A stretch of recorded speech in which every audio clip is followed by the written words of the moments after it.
Hi, welcome to my channel.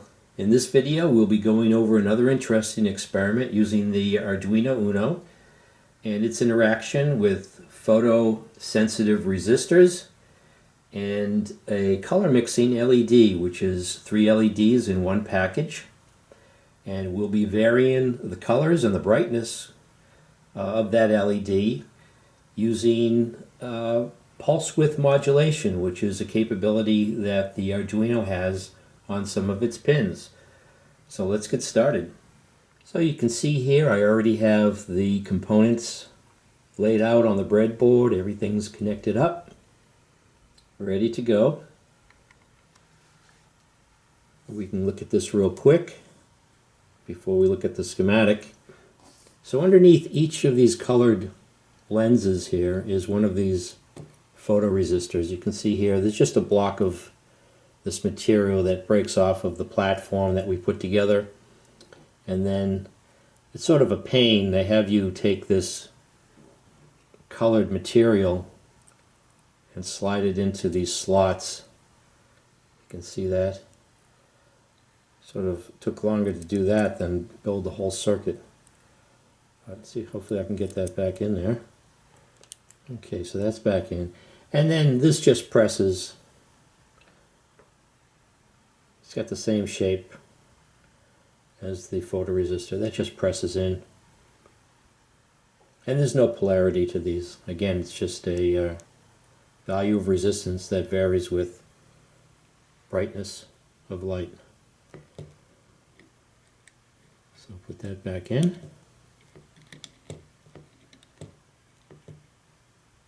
Okay, so let's go take a look at the schematic. So here's the schematic. It looks pretty straightforward, but it's amazing how many components of programming and electronics that this brings into play. So here we have the photosensitive resistors. So again, these will change value depending on the intensity and color of light that they see. And here we have a 10K resistor. So in between 5 volts and ground, we have the photoresistors and 10K resistors. So we have these tied into A0, A1, and A2 on the Arduino. Again, those are analog inputs that get converted internally on the microcontroller chip by an analog to digital converter.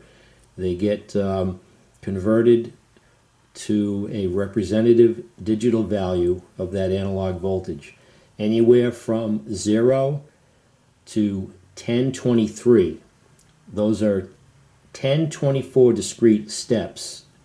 And if you look into binary counting, you'll see why 1024 is a significant number there. So we tap off of the junction between the photoresistor and the 10K resistor. Then we have, if you look on the board itself, on the Arduino, I think the camera's picking that up. See that squiggly line next to each of those outputs?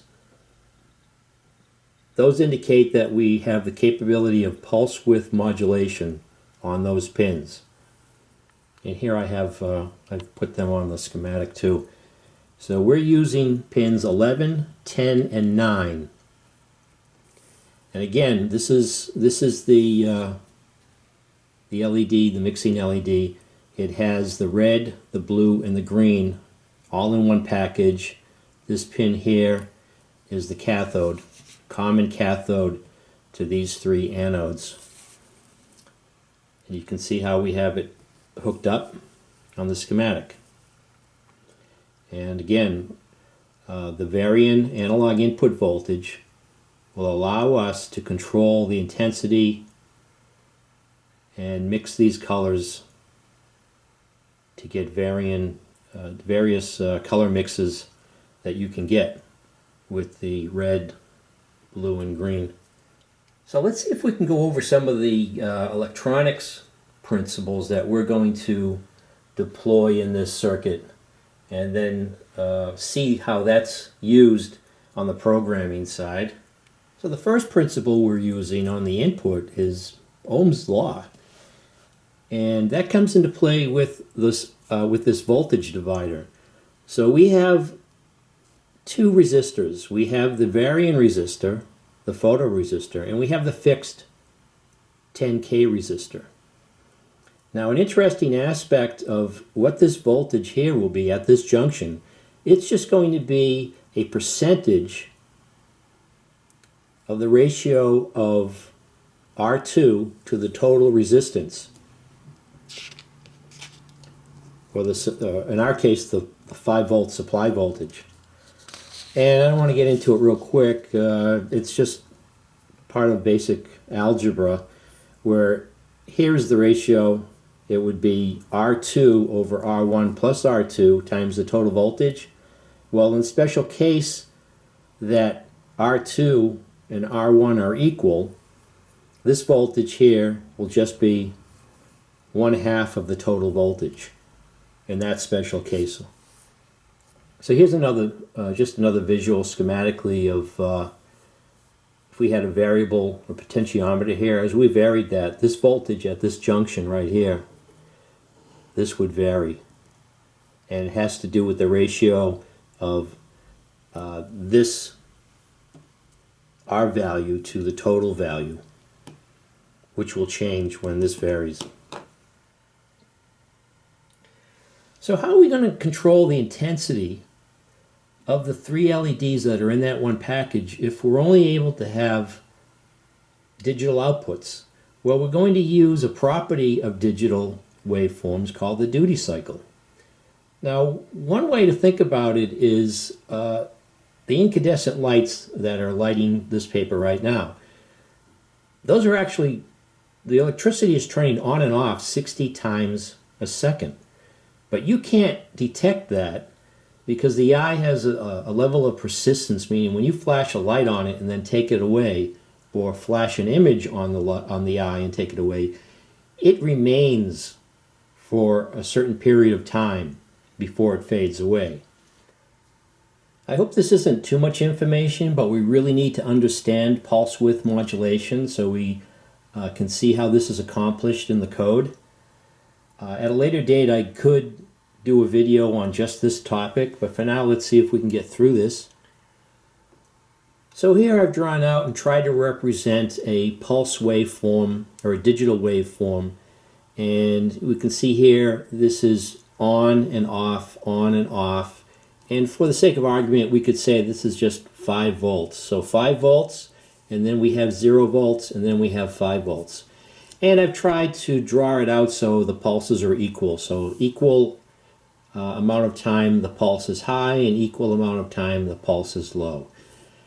Now in digital, when measuring digital waveforms, if we measure from one leading pulse to the next leading pulse, or from the falling edge of a pulse to the next falling edge of a pulse, we call that amount of time the period, t. 1 over t will give us the frequency of that digital waveform. Duty cycle is just a measurement of the percentage of on to the total period. So if the digital signal is half on and half off, if they're both the same amount of time on and off, that's a 50% duty cycle. So if we see here, this is the pulse width, and the ratio of the pulse width over the total time for that cycle times, it's in percentage, so times 100%, gives us the period. I'm sorry, I wrote that down. That's period. That's supposed to be duty cycle.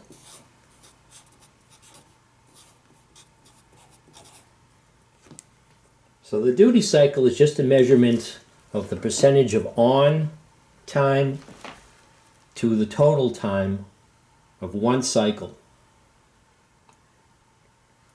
When the on time for the digital signal equals the off time, that's a 50% duty cycle. So you can see here in the case, if TW, if the pulse width is equal to the total period, this would be a 1, and we'd have 100% duty cycle, and we just have a constant on. With the Arduino Uno, we're going to be able to control the pulse width modulation of the output pin. So we're going to be able to go from 0 volts or 0 pulse up to constant on. Internally, in the microcontroller, the pulse width modulated outputs of pins 9, 10, and 11 will have a digital representation of 0 to 255. That's 256 distinct states. And again, 256 is an important number in binary when you're counting in binary. So the analog voltage that gets converted to digital by the onboard analog to digital converter on the microcontroller will vary from 0 to 1023. That's 1024 distinct digital states. And the pulse width modulated outputs will have digital states that go from 0 to 255, which are 256 distinct digital states. So what we are going to have to do is divide the digital information coming out of the analog to digital converter by 4 to sort of scale down to the 256 that is capable, is the maximum that's capable on the output pins that give us the pulse width modulation. And we're going to use analog write. Remember, we've already used analog read, but the analog write will have 2 arguments. It'll have variable 1 and variable 2. And the second variable will tell us what the duty cycle will be. So with a maximum value of 255, the digital output will always be on. It'll look like it's always on. With a value of 127, we'll have a 50% duty cycle. The digital outputs will be half on and half off, same amount of time on, same amount of time off, 50%.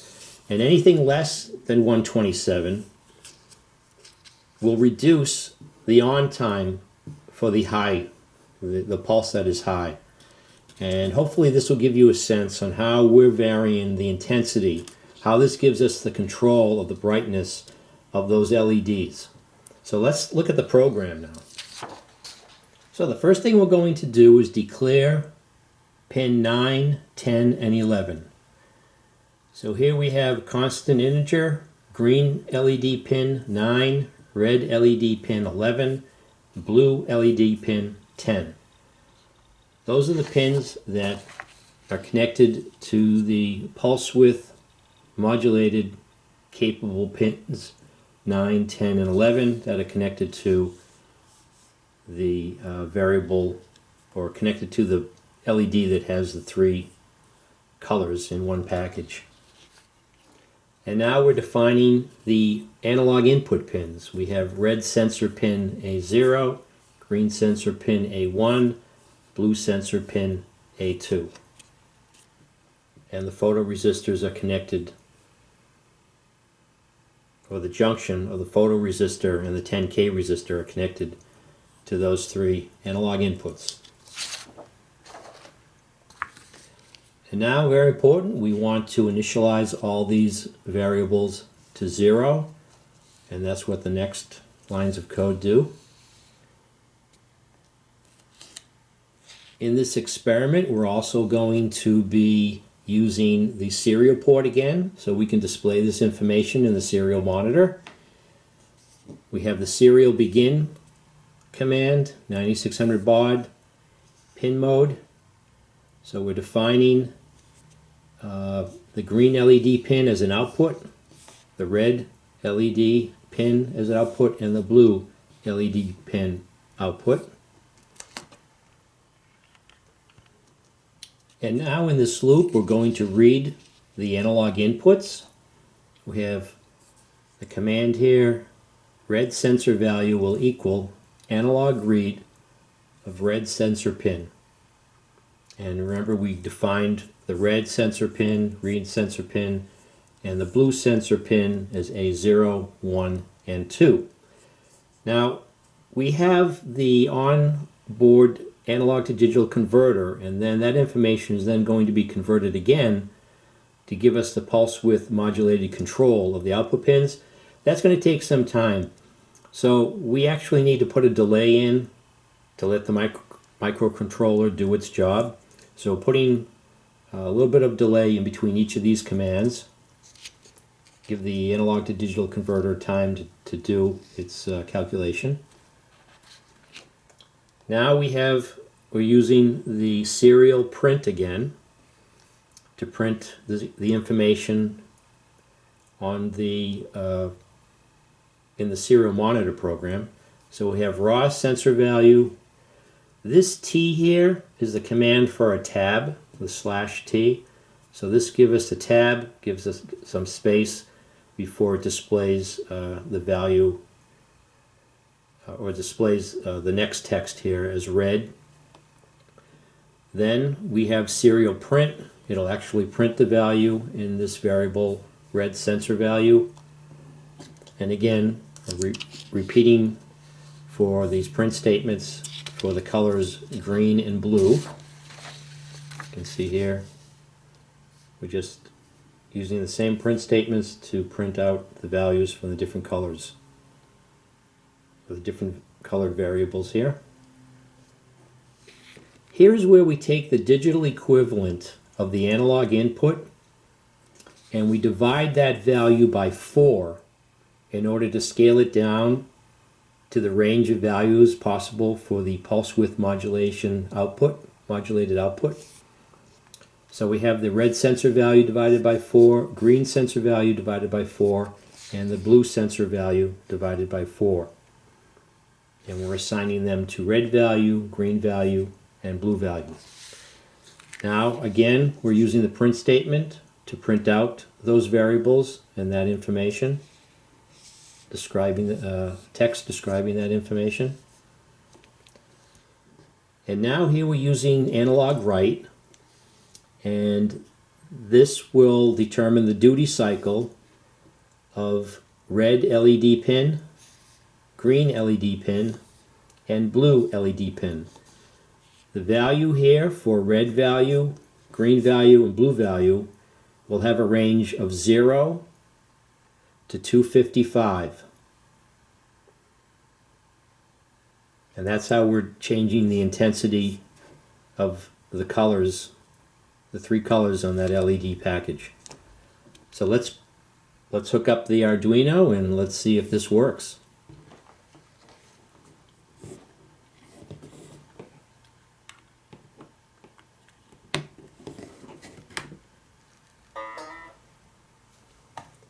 So again, in the Arduino IDE, we go to Examples, Starter Kit,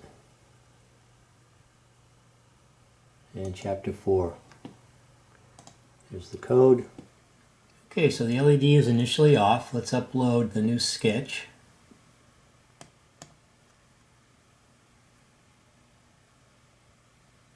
The lights are flashing. There we go.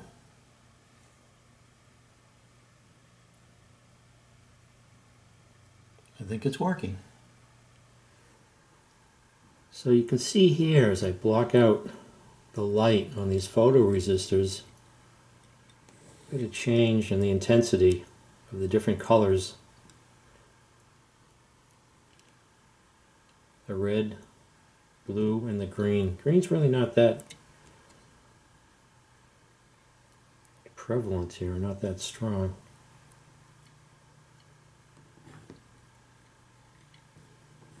I don't know if the camera even picks that up.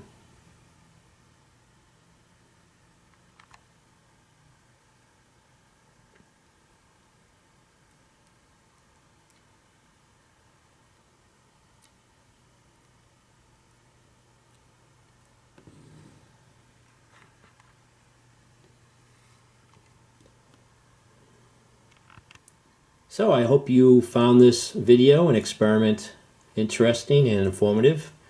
We investigated again reading analog inputs to the Arduino Uno microcontroller chip.